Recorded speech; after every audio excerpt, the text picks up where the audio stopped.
नमस्कार, मैं हूं जितेंद्र। आप सभी का बहुत स्वागत है और आज मैं न्यूज स्पैन के इस कड़ी में आप सभी से बात करने वाला हूं कि क्या बुद्ध, कबीर और रैदास की तरह हमसे अंबेडकर भी छीन लिए जाएंगे?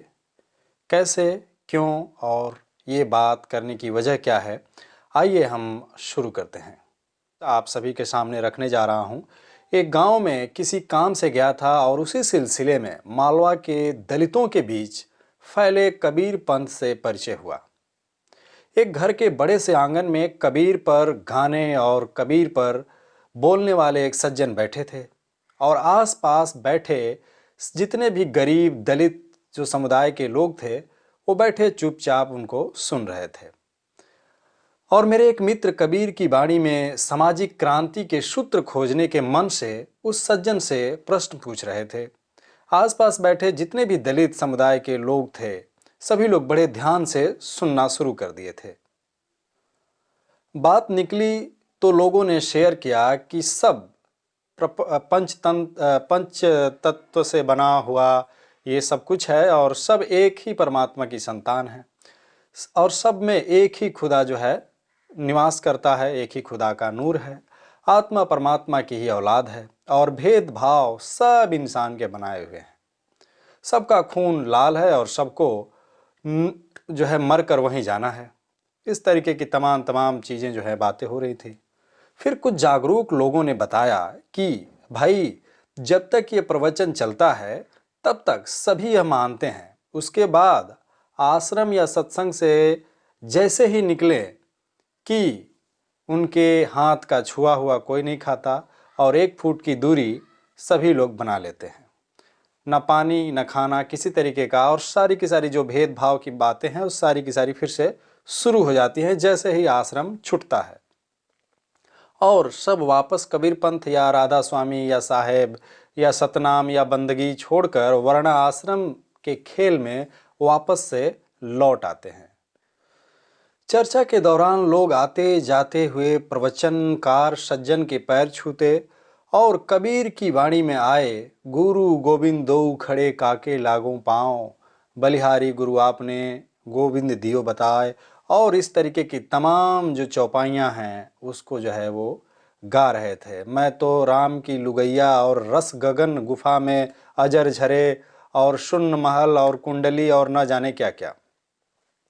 लेकिन बार बार पूछने पर यह बात कोई नहीं करना चाहता था कि आप लोगों के इलाके में हैंडपंप क्यों नहीं है, आपके बच्चों को स्कूल में पढ़ने क्यों नहीं दिया जाता है, आपके युवाओं को रोजगार क्यों नहीं मिलता है, आपके बर्तनों को कुएं से लात मारकर क्यों फेंक दिया जाता है, आपके समाज का कोई जब दूल्हा घोड़ी चढ़ता है तो उसको क्यों हेलमेट लगाना पड़ता है, क्यों पुलिस को इन्फॉर्म करना पड़ता है, आपके लोग जब मूछ रखते हैं तो क्यों उनकी हत्याएं हो जाती हैं, आपके लोग जब सुंदर कपड़े पहनते हैं तो क्यों किसी एक समुदाय को जलन होती है, आपके लोग जब बुलेट से चलते हैं तो क्यों तकलीफें होती हैं, आपकी स्त्रियों को आसान शिकार क्यों समझा जाता है। तमाम प्रश्न पर कबीर की तरह से उत्तर दिए गए हैं, लेकिन वे उत्तर कबीर पंथ से गायब हैं। जितने भी कबीर ने वैज्ञानिकी बातें कही हैं उस पर कहीं भी आज की रचनाएं जो है संतुष्ट नहीं बैठती हैं। कबीर पंथियों ने जिस कबीर को रचा है वह सिर्फ आत्मा परमात्मा और मोक्ष की बात करता है, ठीक उसी तरह से जैसे भारतीय ध्यानियों ने जिस बुद्ध को रचा है वह सिर्फ ध्यान समाधि और निर्माण की बात करता है, समाज की कोई बात नहीं करता। क्या इन कबीर पंथियों ने कबीर को गलत समझा है, या ये सिलेक्टिव ढंग से कबीर को जिस तरह से रख रहे हैं उसमें कोई गलती है, या क्या यह कहा जा सकता है कि कबीर ने खुद ही कुछ गलतियां की है? ये बड़े प्रश्न हैं जिनका उत्तर ढूंढना बहुत मुश्किल है, लेकिन एक सावधान नजर से देखें तो इनका उत्तर मिलता है। आइए उस उत्तर में प्रवेश करते हैं। कबीर हो या बुद्ध हो या रैदास हो या मीरा हो, उनकी वाणी में कोई भी बात हो या कैसी भी समझाइश दी गई हो, उसका अनुवाद या भावार्थ सीधे सीधे क्या जनता तक पहुंच रहा है? क्या उनके साहित्य में मिलावट करने वालों ने मिलावट के बाद उसकी व्याख्या का अधिकार दूसरों को दिया है, या यह एकाधिकार खुद ही अपने पास सुरक्षित रख लिया है? इन तमाम सवालों के जवाब ढूंढने की सख्त जरूरत है।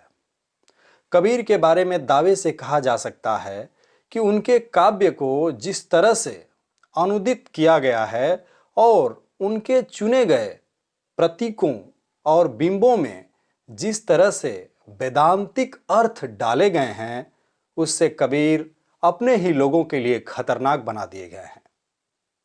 अगर कबीरपंथी अपनी रविवारीय बैठक में जब भी इतवार को बैठते हैं और उस बैठक में आत्मा परमात्मा और बंकलाल शून्य महल और राम की भक्ति जैसे मुद्दों पर चर्चाएं करते हैं, तो वे शिक्षा, स्वास्थ्य, रोजगार और राजनीति पर कब बातें करेंगे? अपने शोषण के मुद्दों पर, अपने जीवन के जरूरी मुद्दों पर कब बातें करेंगे?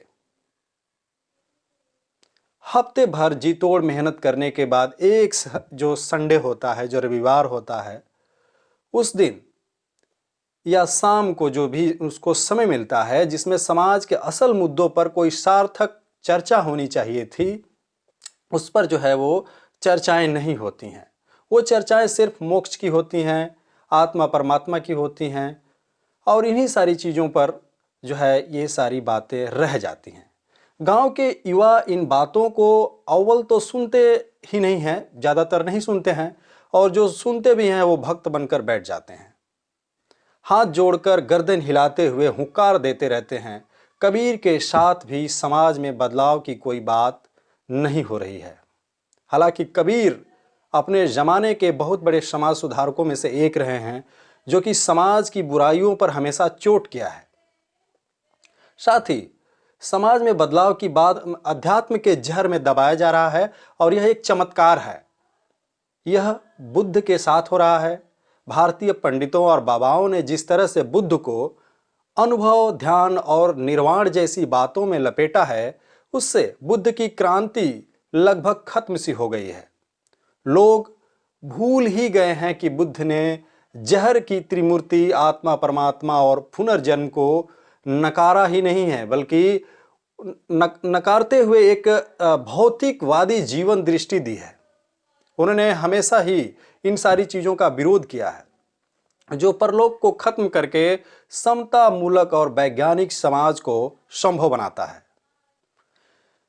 स्वयं बुद्ध की परंपरा में घुसे वेदांतियों ने जैसा महायान खड़ा किया, उससे बुद्ध को और बौद्ध धम्म को इस देश से उखाड़ फेंका, और फिर से परलोकी अंधविश्वास का धर्म यहाँ फैला गया। भारत के बाहर भी जो बौद्ध धर्म है वह महायानी अंधविश्वास और अस्थायी समझौतों की खिचड़ी से बना हुआ है। इस तरह के परलोकवादी और समझौतावादी बौद्ध धर्म को अंबेडकर ने सिरे से खारिज किया है। इसी तरीके से आप रविदास के बारे में भी जान सकते हैं। रविदास की सारी जो भी कविताएं हैं उसमें बदलाव किया गया है। मीरा के जो भी छंद हैं, जो भी कविताएं हैं, जो भी चीज़ें हैं, उसमें बदलाव कर दिया गया है। लेकिन अब सवाल यह है कि क्या अंबेडकर को भी कबीर, बुद्ध की तरह खत्म कर दिया जाएगा, रैदास की तरह खत्म कर दिया जाएगा? जिस तरह कबीर और बुद्ध और रैदास की धारा को परलोक और मोक्ष की चादर में लपेट कर खत्म किया गया है, क्या उसी तरह अंबेडकर को भी खत्म करना जो है संभव है? मेरा उत्तर है कि अंबेडकर को पचाना और उसे नष्ट करना बामुश्किल है, असंभव है। बुद्ध और कबीर का साहित्य नष्ट कर दिया गया। उनके नाम पर झूठे सूत्र और साखियां लिखकर उनके मूल संदेशों को समाप्त कर दिया गया। ब्रिटिश खोजियों और राहुल सांकृत्यायन की खोज के पहले लोग बुद्ध को और उनके साहित्य को जानते भी नहीं थे। हजारों साल बाद बुद्ध और उनका साहित्य लुप्त हो रहा। जो मिला है उसमें भी वेदांती मिलावट है। इस मिलावट का महिमा मंडन करने के लिए ओशो, रजनीश और अन्य वेदांती बाबाओं ने बुद्ध को प्रच्छन्न वेदांती बनाकर पेश किया है। लेकिन अंबेडकर का पूरा नहीं तो लगभग अधिकांश साहित्य हमारे पास है। उनकी जीवनी, उनका जो भी कृतित्व हमारे पास सुरक्षित है। उनके तमाम वॉल्यूम्स हमारे पास हैं। उनके द्वारा महायान और हीनयान दोनों ही अस्वीकार किए गए हुए हैं। उन्होंने माना ही नहीं इन सारी चीज़ों को। नवयान की रचना किया है उन्होंने, और हिंदू धर्म को त्यागने का निर्णय हमारे पास है, जो कि उन्होंने नागपुर में हिंदू धर्म छोड़कर बौद्ध धर्म को अपनाया था। उनकी 22 प्रतिज्ञाएं भी हमारे पास हैं। अब हमको कोई डर नहीं कि अंबेडकर की वाणी में या उनके लेखन में मिलावट की जा सके, लेकिन डर सिर्फ इस बात का है कि हमारे लोग उन्हें पढ़ना समझना बंद करके उनकी पूजा न करने लगें। अंबेडकर के दुश्मन यही चाहते हैं कि हम अंबेडकर को पढ़ना छोड़ दें और उन्हें पूजना शुरू कर दें। अगर यह होता है तो अंबेडकर भी हमसे, आपसे, समाज से, हम सब से छीन लिए जाएंगे। इन सारी बातों का जो है ख्याल रखना हम सबको जरूरी है। अगर बुद्ध और कबीर की तरह अंबेडकर को खोने नहीं देना चाहते हैं तो हमें अंबेडकर को घर घर तक उनके मूल्य, साहित्य और विश्लेषण के साथ उनको पहुंचाना होगा। अन्यथा अंबेडकर भी आपसे छीन लिए जाएंगे, उसी तरीके से जिस तरीके से बुद्ध आपसे छीन लिए गए हैं, जिस तरीके से कबीर आपसे छीन लिए गए हैं, जिस तरीके से रैदास आपसे छीन लिए गए हैं, जिस तरीके से मीरा आपसे छीन ली गई हैं। उनकी लिखी हुई 22 प्रतिज्ञाओं को सबसे पहले लोगों तक पहुंचाने की जरूरत है, डॉक्टर अंबेडकर की।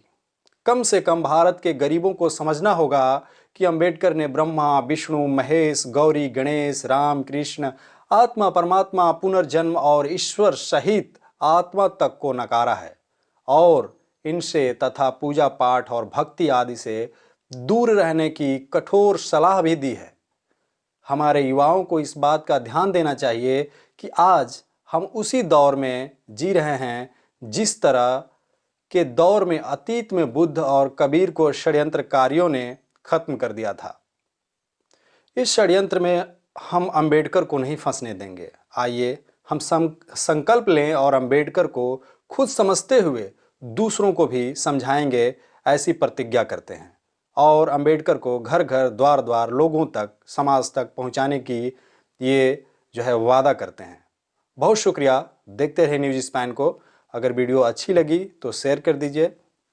चैनल पर नए हैं तो चैनल को सब्सक्राइब करना बिल्कुल भी ना भूलें। बहुत बहुत धन्यवाद, शुक्रिया। देखते रहिए न्यूज़ स्पैन को।